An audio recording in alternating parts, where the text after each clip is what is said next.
नमस्कार दोस्तों, बातों बातों के सफ़र में आपका स्वागत है। मैं शैलेश और आज मेरे दोस्त विनय मेरे साथ हैं। नमस्कार सर। आज हम एक टॉपिक पे ज़रा चर्चा करेंगे विनय के साथ, जो कि आजकल बड़ा तार्किक संगत है। जैसे कि आजकल हम सुन रहे हैं कि 22 तारीख को अयोध्या में श्री राम लला की मूर्ति की प्राण प्रतिष्ठा होने वाली है। तो सवाल ये आता है कि ये प्राण प्रतिष्ठा का मतलब क्या है और ये होती कैसे है। तो विनय हमारे इस बारे में अच्छे इनको ज़रा जानकारी है, तो विनय ज़रा बताओ यार, ये सब जो आजकल चल रहा है इसके पीछे थोड़ा इस पर प्रकाश डालो। यस सर, नमस्कार सर। ये आपने बड़ा अच्छा एक आज टॉपिक को चर्चा करने के लिए बुलाया है और चर्चा कर रहे हैं हम लोग। प्राण प्रतिष्ठा के बारे में आजकल मैं जहाँ भी देख रहा हूँ, रील्स, वीडियोस, सोशल मीडिया पे सब जगह प्राण प्रतिष्ठा की बात हो रही है। बहुत चर्चा का विषय है। हाँ जी। प्राण प्रतिष्ठा बेसिकली क्या होता है कि मंदिर तो बन गई, कोई भी मंदिर हो, जरूरी नहीं है कि अगर हम राम मंदिर अयोध्या की बात नहीं कर रहे हैं, किसी भी मंदिर की बात कर रहे हैं, तो मंदिर बनने के उपरांत जो सबसे मेन कार्य होता है वो होता है मूर्ति की स्थापना। मंदिर के 3 प्रोसेस होते हैं। कोई मंदिर अगर हम लोग बनाते हैं तो उस मंदिर के 3 प्रोसेस हैं। पहला प्रोसेस है मंदिर का बनना, दूसरा है उसे मूर्ति स्थापित करना और तीसरा होता है प्राण प्रतिष्ठा। तो जो हम ऐसा मानते हैं कि हमने मंदिर बना के उसके अंदर आके मूर्ति को विराजित कर दिया, तो क्या वो काफ़ी नहीं है? काफ़ी नहीं है। मूर्ति को स्थापित करना तो बड़ा इंपॉर्टेंट है, लेकिन उसके अलावा मूर्ति तो एक मूर्ति है, वो पत्थर की मूर्ति है, वो किसी भी रूप में मूर्ति को हमने उस पर स्थापित कर दिया है। लेकिन हमारे हिंदू धर्म के अकॉर्डिंग अगर मूर्ति में प्राण नहीं डाला गया है तो हम उसकी पूजा कैसे करेंगे? तो प्राण डालना एक अपने आप में एक प्रोसेस है। तो बिल्कुल बहुत बड़ा प्रोसेस है। और मूर्ति में जब हम प्राण प्रतिष्ठा करते हैं, प्राण डालने को ही प्राण प्रतिष्ठा कहते हैं। अच्छा, तो प्राण डालने का मतलब ये होता है कि जिस दिन मूर्ति को वहाँ पे मंदिर में स्थापित किया जाता है, जिस जगह पर स्थापित करना है, तो वहाँ के जो मंदिर होते हैं, मंदिर के जो पुजारी होते हैं, आसपास के जो लोग होते हैं, वो इसका एक पूरा एक प्रोसेस को फॉलो करते हैं। तो हम ये माने कि अगर मंदिर बनने के बाद उसमें मूर्ति स्थापित कर दी, लेकिन उसमें पूजा करने का महत्व तभी से शुरू होगा जब उसके अंदर प्राण प्रतिष्ठा हो जाएगी। अच्छा, मेरे को लगता था कि मूर्ति लग गई तो इसका मतलब आज से मंदिर शुरू। नहीं।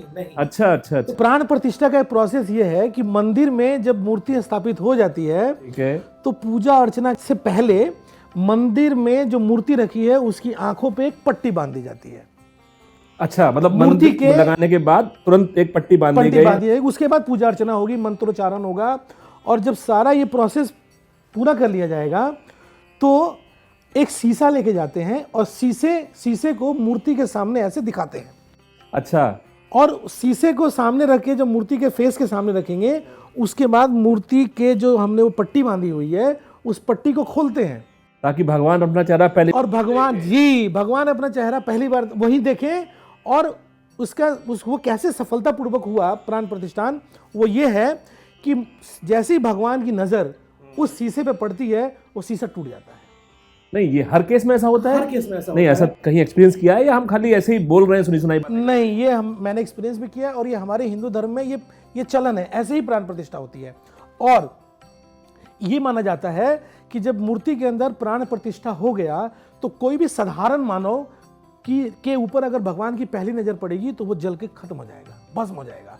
उनकी आंखों में इतना तेज होता है। नहीं, अब मैं बाई चांस ऐसे पूछता हूँ कि बाई चांस हमने ये प्रोसेस शुरू किया जहाँ पे पट्टी बांधी गई, शीशा लाया गया और वो किसी 1% शीशा नहीं टूटा, तो क्या ये माना जाए कि वो प्रक्रिया सफलतापूर्वक नहीं हुई है? अभी न सुनने में देखने में ऐसा आया है कि वो शीशा टूटा ना हो। अच्छा, अब शीशा नहीं टूटेगा, क्या होगा वो आगे की बात है, जो ना हमें कभी एक्सपीरियंस किया है ना सुना है कहीं। तो शीशा टूटना ही टूटना है, और शीशा टूटने का मतलब ये है कि मूर्ति में प्राण प्रतिष्ठा हो गई है। और अगर वहां पे प्राण प्रतिष्ठा, अगर उस शीशे की जगह आप सोचिए कोई और होता, तो उस नजर में इतनी ताकत है भगवान की नजरों में कि उस आदमी का, उस मनुष्य का जल के भस्म होना सुनिश्चित है। बिल्कुल, क्योंकि जब शीशा टूट रहा है तो मनुष्य को झेलना भी ये सब आसान नहीं होगा। और उसी दिन से फिर वहां पे पूजा पाठ शुरू हो जाता है। किसी मूर्ति की खाली एक ही बार प्राण प्रतिष्ठा होती है? मतलब आज मंदिर में मूर्ति रखी गई और जब भी उसका प्राण प्रतिष्ठा का दिन डिसाइड हुआ, क्या ये उसी दिन एक बार होती है या ये प्रक्रिया दोहराई भी जाती है? मंदिर में जब मूर्ति रखी जाती है तो प्राण प्रतिष्ठा सिर्फ एक ही बार होती है उस पर्टिकुलर मूर्ति की, चाहे वो किसी भी भगवान की मूर्ति हो। लेकिन जब मूर्ति चेंज की जाएगी, किसी न किसी रीजन से हो सकता है मंदिर में मूर्ति चेंज कर दी जाती है। जैसे हम बात करते हैं जगन्नाथपुरी की। हाँ, वहाँ मैंने सुना है कि हर 12 साल बाद वहाँ पे ये प्राण प्रतिष्ठा वाला प्रोग्राम होता है। तो जैसे मैंने बताया कि जब भी किसी मंदिर में जब भी मूर्ति को बदला जाएगा तो उसमें जब भी नई मूर्ति लगाई जाएगी तो उसके अंदर प्राण प्रतिष्ठा होगा।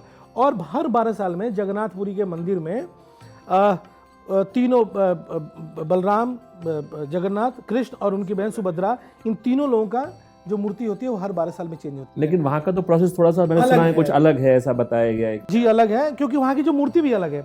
वहाँ की मूर्ति किसी धातु की नहीं बनी है, वहाँ की मूर्ति किसी पत्थर की नहीं बनी है, कास्ट लकड़ी की बनी है। वहाँ की मूर्ति लकड़ी की बनी होती है और हर 12 साल में उस मूर्ति को चेंज कर दिया जाता है। ठीक है। तो उसका चेंज करने का जैसे आपने सुना भी होगा, देखा भी होगा कि उनका जो मूर्ति के अंदर प्राण प्रतिष्ठा कुछ अलग तरीके से होता है। हर 12 साल बाद शहर को पूरा ब्लैकआउट कर दिया जाता है।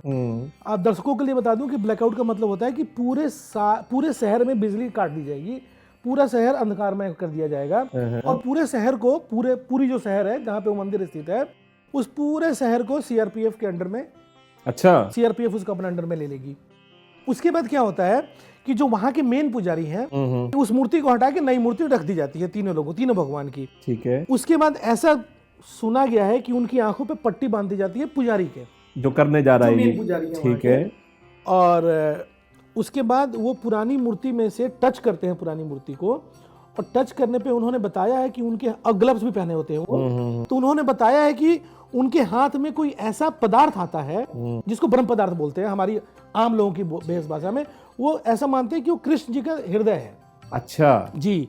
तो उन्होंने बताया कि जब वो मैंने उनमें टच किया पुरानी मूर्ति से नई मूर्ति में प्राण लाने के लिए, तो मेरे हाथ में ऐसा कुछ फील हुआ, ऑल्दो उन्होंने ग्लव्स पहन रखा है, ठीक है, कि कोई खरगोश नुमा चीज मेरे हथेलियों पे कूद रही है, और वहां से लेके उस नए वाली मूर्ति में उसको टच करते हैं, और उसके बाद वो जो ब्रह्म पदार्थ है वो नई पुरानी मूर्ति से नई मूर्ति में ट्रांसफर हो जाता है। तो क्या ये तीनों मूर्तियों में ऐसा है या किसी एक मूर्ति के साथ? एक मूर्ति के साथ ऐसा है जो कृष्ण की मूर्ति है। जी। और इसी को वहां के लिए ये प्राण प्रतिष्ठा है जो हर साल 12 साल बाद होती है, और इसका प्रोसेस सेम ये है कि पूरा शहर अंधकार में डूब जाएगा, कोई अंदर नहीं जा पाएगा, खाली पुजारी जी जाएंगे, उनके हाथ में पट्टी बंदी होगी, वो देख नहीं पाएंगे, वो खाली इस प्रोसेस को हाथ से एक वो ब्रह्म पदार्थ को एक मूर्ति से लेकर नई मूर्ति में ट्रांसफर कर देंगे।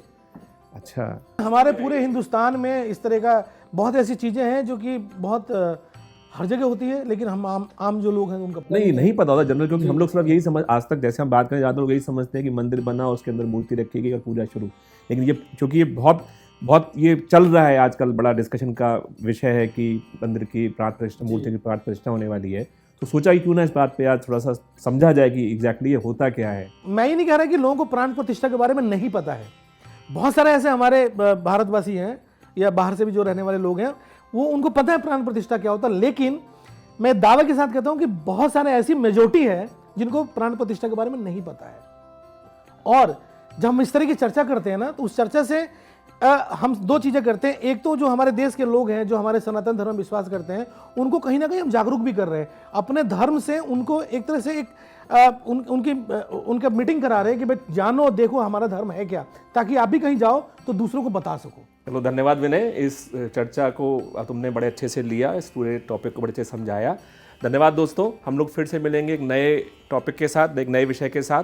धन्यवाद।